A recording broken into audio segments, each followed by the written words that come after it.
I finally got a job. I'm the king of Atlantis. Film diawali dengan diperlihatkannya sekelompok perompak yang telah menyandra para penumpang dan beberapa awak kapal kargo yang tengah berlayar. Terlihat mereka mengumpulkan menjadi satu para sandera tersebut. Di lain sisi, terlihat awak kapal lain meminta bantuan dengan mengirimkan kode darurat kepada markas pusat. Dari dasar laut muncul seseorang berambut gondrong, memakai tongkat dan menaiki kuda. Tidak butuh waktu lama, satu persatu para perompak itu pun kalah. Dan ternyata itu semua adalah sebuah khayalan semata. Papa took out all the pirates. Shoot, shoot. Ya, perkenalkanlah saudara-saudara, dia adalah Arthur, atau biasa kita sebut dengan sebutan Aquaman, sang raja dari lautan Atlantis. Dia mendapatkan gelar tersebut karena menghentikan adiknya yang akan menyerang penduduk bumi. Namun digagalkan oleh Aquaman, dan berkat itu, dia menjadi seorang raja di lautan Atlantis. Berbeda dengan kehidupannya yang berada di laut Atlantis, dia mempunyai keluarga dan seorang anak laki-laki di daratan. Dan secara otomatis, dia seperti halnya ayah-ayah lain yang mengurusi anak kecil dengan mengganti popok, bergadang di saat malam si anak rewel, dan masih banyak lagi.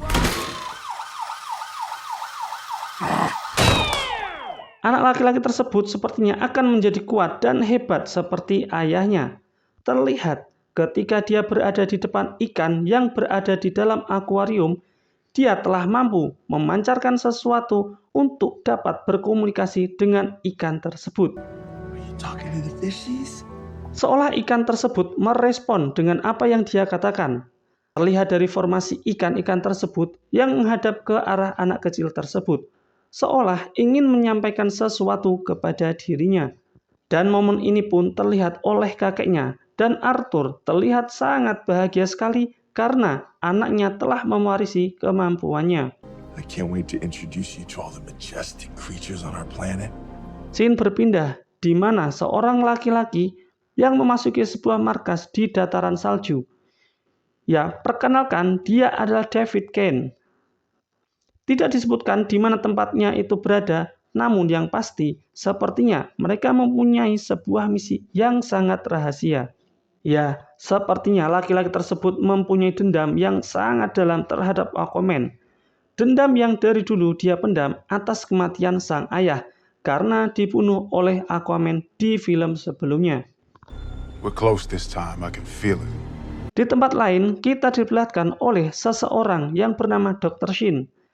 Dia diberi tugas oleh David Kane untuk menemukan teknologi Atlantis. Dr. Shin telah mencari di berbagai penjuru dunia dan sekarang dia telah mencapai ke ujung bumi untuk mencari sesuatu yang sangat mustahil bagi dia. Karena kalau dia tidak mampu untuk menemukan apa yang David Kane cari, nyawanya akan dalam bahaya. If I don't turn up the Atlantean technology he's looking for soon, they're probably going to. You know what, let's not even go there. I'm sure everything will be fine. Tidak berselang beberapa lama, rekan kerja Dr. Shin pun melaporkan adanya sesuatu di dalam tanah. Seperti gelombang yang tak beraturan, yang nantinya akan menjadi terciptanya gempa bumi.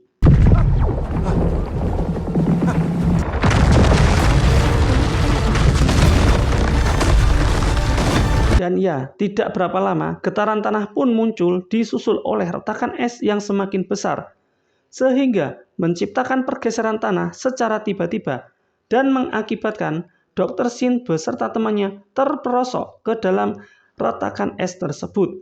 Dan dari kejadian tersebut, teman Dr. Shin mengalami patah kaki sehingga dia tidak mampu untuk berdiri.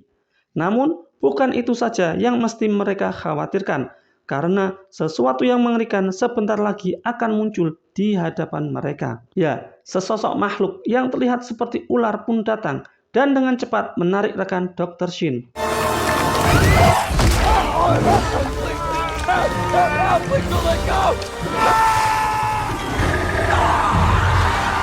Dr. Shin pun dengan cepat menyalakan sinyal pelacakan ke markas pusat dengan harapan dia akan dijemput oleh timnya. Dan benar saja, beberapa pasukan pun datang ke tempat Dr. Shin berada. Dan terlihat David pun ada di antara mereka. Mereka pun masuk lebih dalam menuju gua tersebut. Dan alangkah terkejutnya, mereka saat berada di dalam gua tersebut, ternyata itu bukanlah gua biasa. Karena dilihat dari bentuknya yang sangat luas dan ada kolam renangnya, alhasil mereka pun berendam di kolam renang tersebut. Mereka pun memutuskan untuk turun dan mencari tahu apa yang ada di dalam air tersebut. Dan ketika mereka memasukinya lebih dalam, nampak struktur bangunan yang begitu indah yang berada di dasar laut.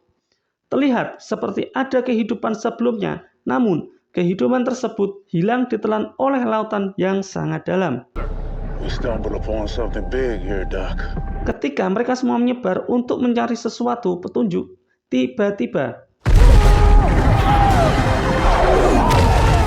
ya, mereka semua pun diserang oleh makhluk. Belum tahu makhluk apa itu, namun akibat dari serangan makhluk tersebut mampu untuk membuat mereka berpindah ke alam baka. Berbeda dengan David yang selamat setelah dihempaskan ke dasar laut. Terdengar ada suara aneh yang memanggil dirinya, seolah-olah dirinya telah dinanti kedatangannya oleh seseorang. What is this place? Tidak jauh dari dirinya terjatuh, dia melihat sebuah tongkat trisula yang terpisah menjadi dua. Dan ketika dia menyatukannya, tiba-tiba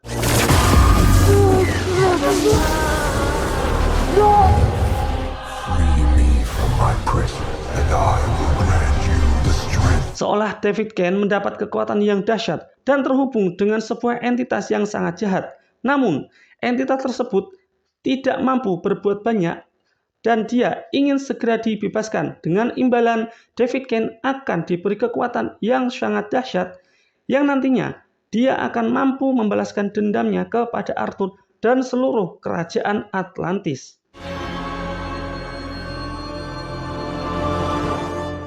Lima bulan setelahnya, scene berpindah di mana Arthur diminta untuk segera menghadiri rapat Dewan Darurat Atlantis.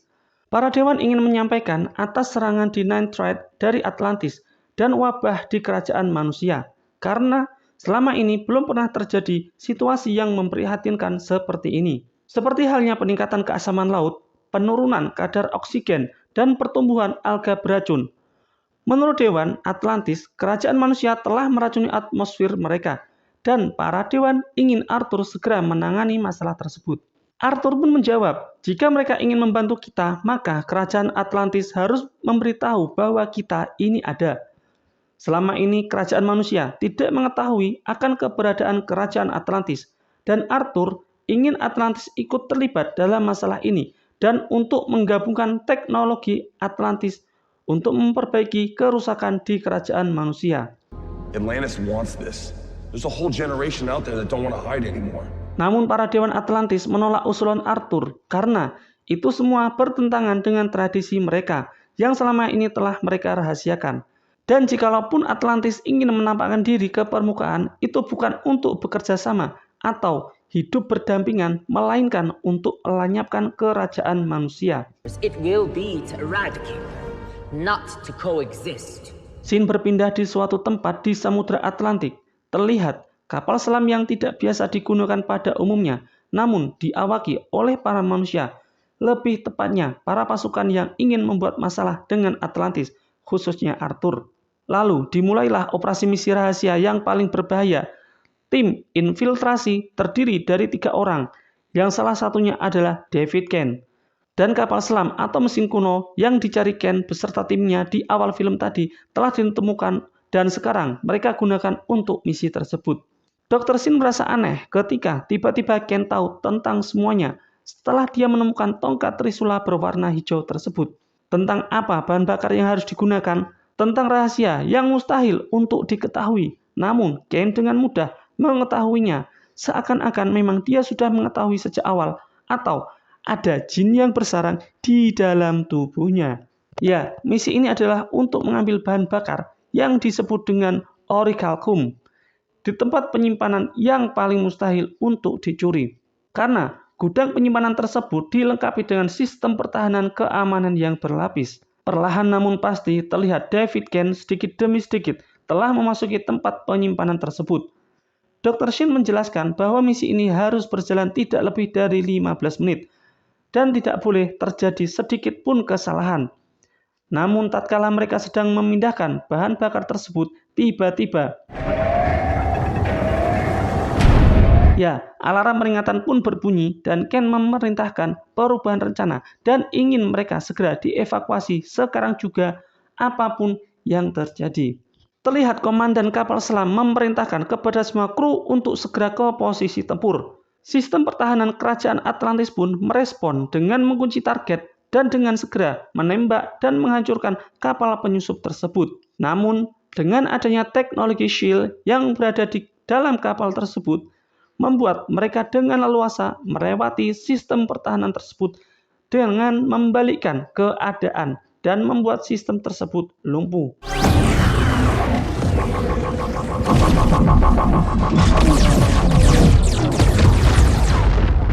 Dalam situasi seperti ini, terlihat para pasukan kerajaan Atlantis dikerahkan untuk menghancurkan para penyusup. Terlihat Ratu Merah dan ibunya Arthur yaitu Atlana menghadapi para penyusup tersebut. Terlihat Ratu Merah mengejar David yang akan melarikan diri. Namun, ketika Ratu Merah akan menangkap David, tiba-tiba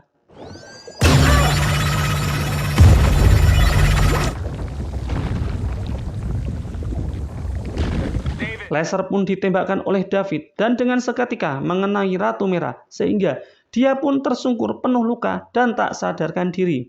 Dan ketika David ingin membunuhnya, tiba-tiba Arthur pun datang untuk menyelamatkannya.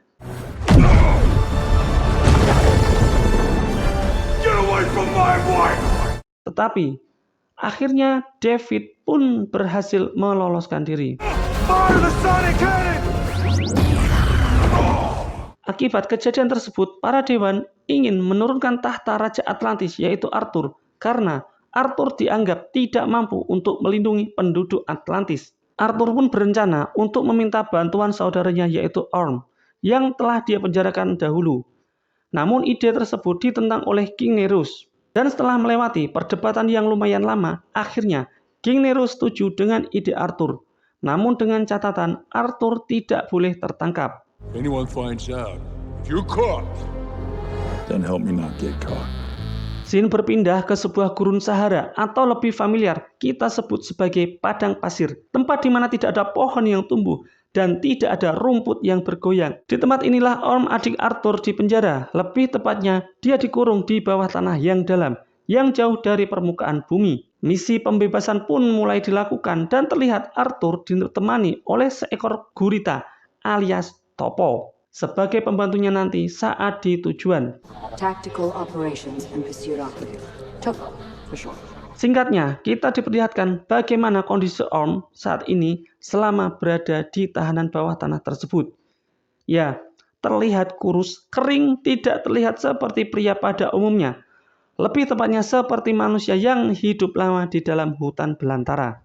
Setelah berhasil keluar dari penjara dengan melumpuhkan satu persatu para penjaga, mereka akhirnya mampu untuk keluar ke permukaan padang pasir, sehingga Orm pun dengan cepat menuju ke tepi pantai untuk mendapatkan air agar kekuatannya bisa pulih seperti sedia kala. Dan seketika Orm pun berubah menjadi kuat sehingga dia dengan mudah mengalahkan para penjaga tersebut.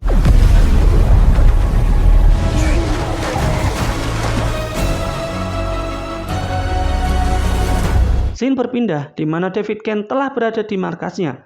Terlihat sebuah mesin raksasa berwarna hijau yang entah untuk apa mesin tersebut dibuat. Ya, ternyata itu adalah kilang Orichalcum kuno. Melihat itu semua, Dr. Shin pun sadar bahwa ini dapat mengubah tatanan dunia baru atau lebih tepatnya membentuk ulang seluruh planet. Dan ketika Dr. Shin masuk ke ruang pribadi David Ken untuk menjelaskan lebih lanjut tentang kilang Orichalcum, ternyata David tidak berada di tempat. Alhasil, Dr. Shin pun melihat tongkat Trisula yang tergeletak di atas meja.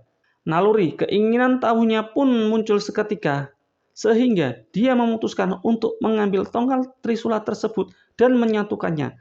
Lalu, tiba-tiba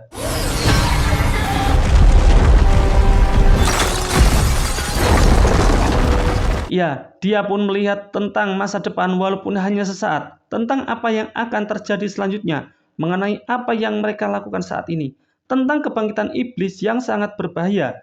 Sadar apa yang dia lihat itu sangat mengerikan, Dr. Shin pun tak kuasa lalu tanpa sengaja menjatuhkan tongkat Trisula tersebut. Dan di saat bersamaan, David Cain pun muncul dan menjelaskan bahwa dia ingin menghancurkan kerajaan Atlantis. Dia ingin menghancurkan Arthur beserta keluarganya, walaupun itu harus menjalin kesepakatan dengan iblis, asalkan dia dapat membalaskan dendamnya untuk kematian ayahnya.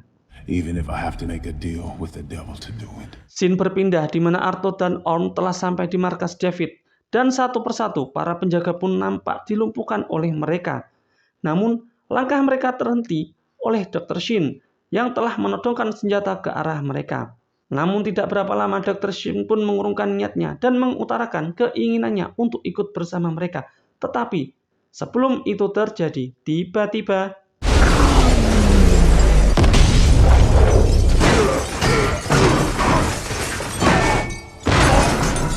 ledakan besar pun terjadi sehingga itu cukup untuk melemparkan mereka berdua keluar dari tempat kendali kontrol.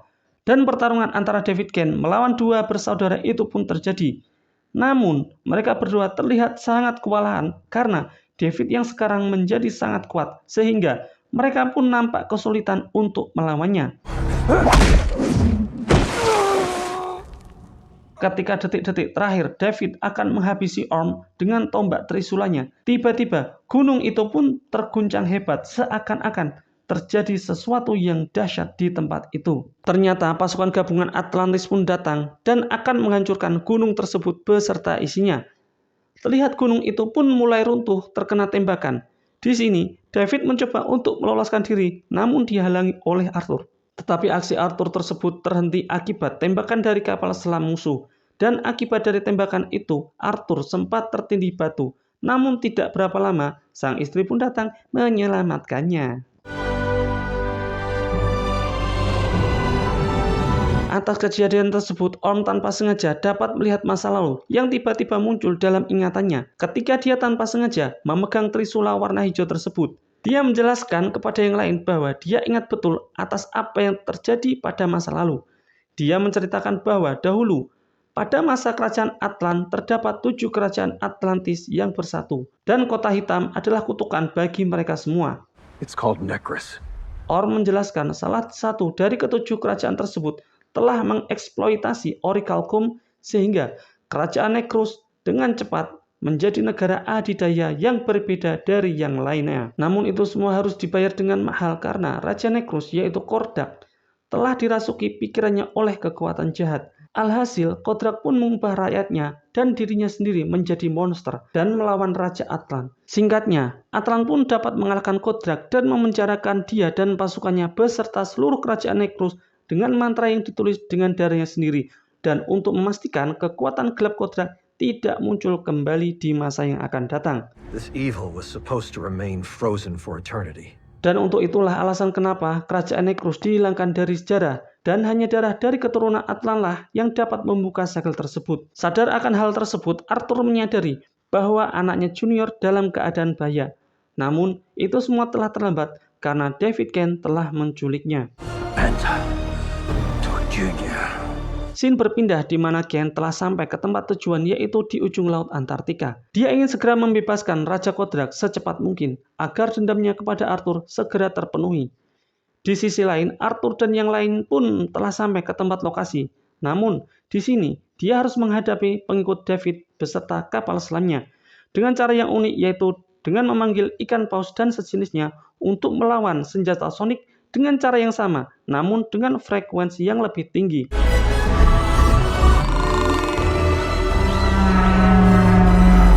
Dan hasilnya, senjata itu pun meledak dengan sangat hebat dan menewaskan seluruh pasukan David. Di tempat lain terlihat Dr. Shin telah sampai di kerajaan Necros. Mereka pun langsung menuju ke tempat Raja Kordak berada. Tidak butuh waktu lama bagi mereka berdua. Dan ketika David meminta Dr. Shin untuk menyerahkan Junior, tiba-tiba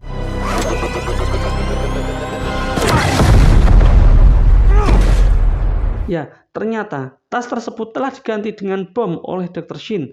agar rencana David untuk membuka segel Raja Kodrak tidak berhasil. Di sisi lain, Arthur dan yang lainnya pun masuk ke kerajaan Necrus untuk mencari keberadaan Junior. Namun, mereka semua dihalangi oleh pasukan Kodrak yang begitu banyak. Alhasil, Arthur pun harus menghadapi mereka sambil mencari keberadaan Junior. Dan ketika David akan membunuh Junior agar segel Kodrak terlepas, tiba-tiba ya, tongkat Trisula milik Arthur pun menggagalkan aksi David. Alhasil, pertarungan di antara mereka pun tidak dapat terhindarkan lagi.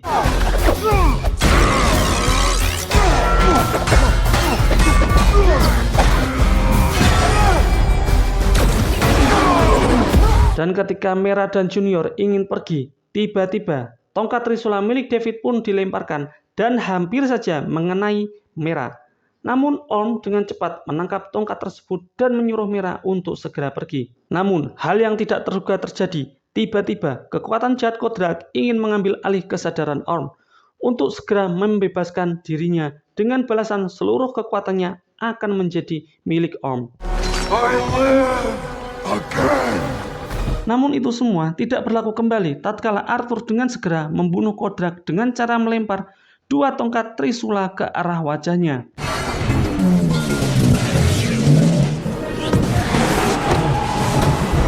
Sungguh akhir yang sangat membagongkan. Ternyata musuh yang selama ini dikira musuh terkuat yang bersembunyi di dalam kegelapan dan menunggu untuk dibebaskan, ternyata tidak sampai 1 menit saja bagi Arthur untuk mengalahkannya. Itulah akhir dari film Aquaman. Walaupun sedikit mangkel, ya tapi nggak apa-apa lah. Namanya juga film. Terserah sutradaranya mau seperti apa. Tapi yang pasti, akhir dari cerita kita akan lebih menarik daripada film barusan yang kita tonton. Saya mewakili tim yang bertugas mengucapkan terima kasih yang sebesar-besarnya. Assalamualaikum warahmatullahi wabarakatuh.